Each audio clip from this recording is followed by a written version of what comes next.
많은 사람들이 전두환이라는 이름이 나오면 5.18 광주 사태와 연결시킨다. 독재자, 살인마라는 딱지를 붙이고 변명의 여지를 주지 않는다. 이미 사망하고 없는 지금도 그를 악마화하는 데는 거의 모든 언론들이 주저하지 않는다. 인터넷 댓글을 보면 5.18 사태 때 태어나지도 않았을 젊은이들까지 광주 학살을 말하며 악마화에 동참하고 있다. 한마디로 정리하자면 5.18 사태는 전두환이 일으킨 것도 아니고 계엄군의 주둔이나 시민군과의 교전 등의 전두환은 별로 관련이 없는 사람이다. 이는 당시 계엄사령관이었던 이희성 대장이 검찰 수사와 국회 증언, 언론 인터뷰 등에서 누차 밝힌 사실이다.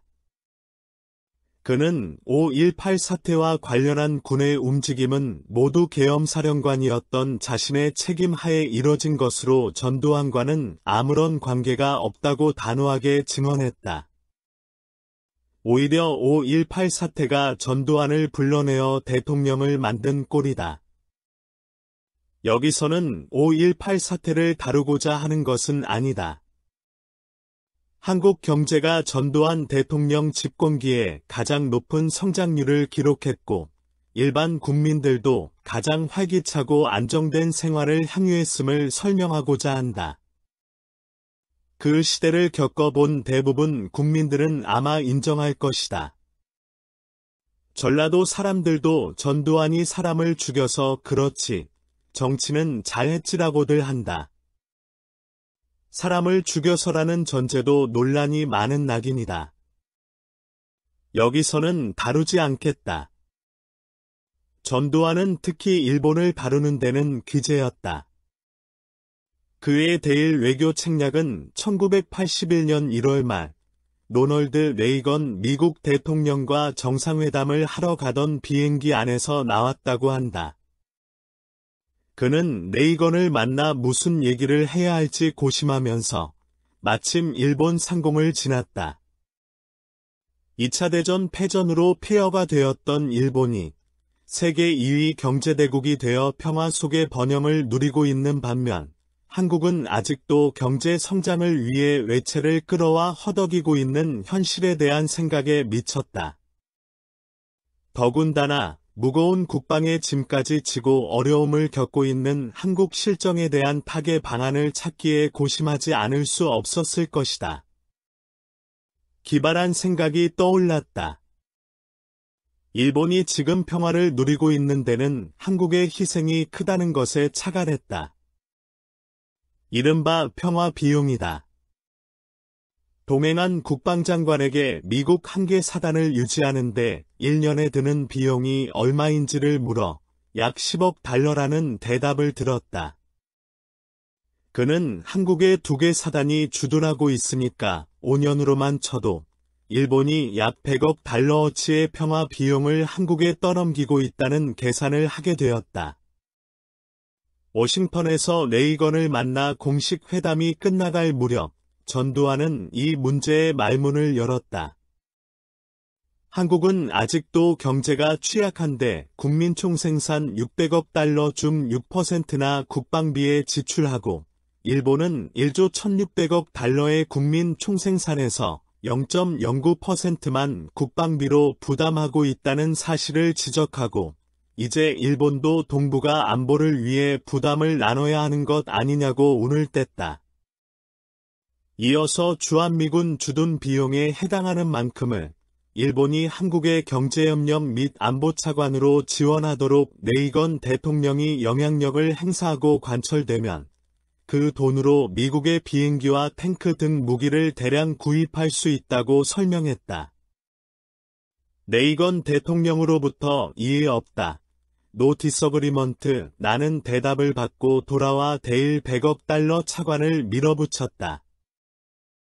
일본으로서는 100억 달러라니 금액도 엄청나고 명분도 생소하여 경악스럽고도 황당한 얘기라며 일축했다.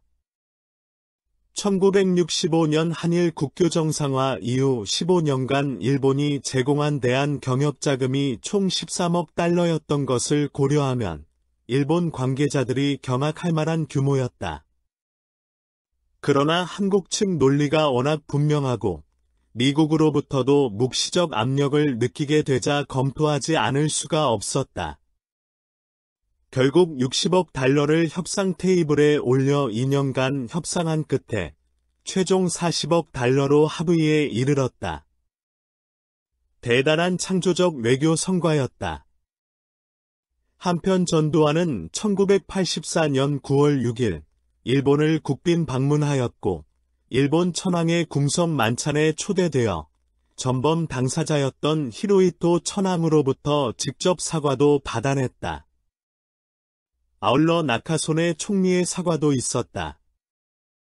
일본 천황의 만찬 건배사 겸 사과문을 소개해보자. 한국은 일본의 국가 형성 시대에 있어서 학문, 문화, 기술 등을 일깨워 주었다. 금세기 한 시대에 있어서 양국 간에 불행한 과거가 있었던 것은 진심으로 유감이며 다시 되풀이되어서는 안 된다. 대통령 각하와 영부인의 건강과 행운을 바라며 대한민국 국민의 번영을 기원하는 뜻에서 술잔을 올린다. 나카소네 총리의 사과문도 읽어보겠다. 한일 두 민족의 역사 속에서 대부분 기간 한국은 스승이었고 일본은 제자의 입장이었다. 금세기 한 시기에 일본이 한국과 한국민으로 하여금 숱한 고난을 겪게 한 사실에 대해 사과하고 장래를 위해 엄숙히 경기하는 마음을 가진다. 문맥을 음미해보면 한국에 대한 최상의 예우를 느낄 수가 있다. 누가 진정성이 없다고 하는가? 이 사과는 이후 고노 다마와 무라야마 다마에 이어 1988년 김대중 오부치 선언, 2010년간 다마 등 역대 일본 총리의 사과의 주요 이정표가 되었다. 그러나 국내 언론은 전두환 악마화에 집착하여 이러한 사실을 적극적으로 은폐하고 있다. 특히 우파에서조차 좌파 눈치 보느라 이를 드러내지 못하고 있다. 최근 윤 정권의 대일 관계 개선 명분에서도 김대중 오부치 선언만 구차하게 띄우고 있다. 한심한 노릇이다. 이 외에도 히로히토의 아들이자 후임 천황, 아키히토가 노태우와 김대중 방일 때 각각 사과를 했다. 전두환 정권이 길을 튼 것이다. 이렇게 역대 일본 천황과 총리들이 기회 있을 때마다 사과를 했으나 한국 측에서는 정권 바뀔 때마다 다시 사과하라고 했다. 사과하면 진정성이 없다고 또 시비를 건다. 이러한 끝없는 사과 논란으로 일본에서도 이제 지치고 포기한 듯 아예 무시하고 상대하지 않겠다는 분위기가 감지된다. 이렇게 되면 서로 막 가는 길이다. 앞에서는 북한이 핵미사일 위협을 하고 있는 상황에서 뒤에도 적을 만들어 어떻게 하자는 말인지 반일주의자들에게 묻지 않을 수가 없다.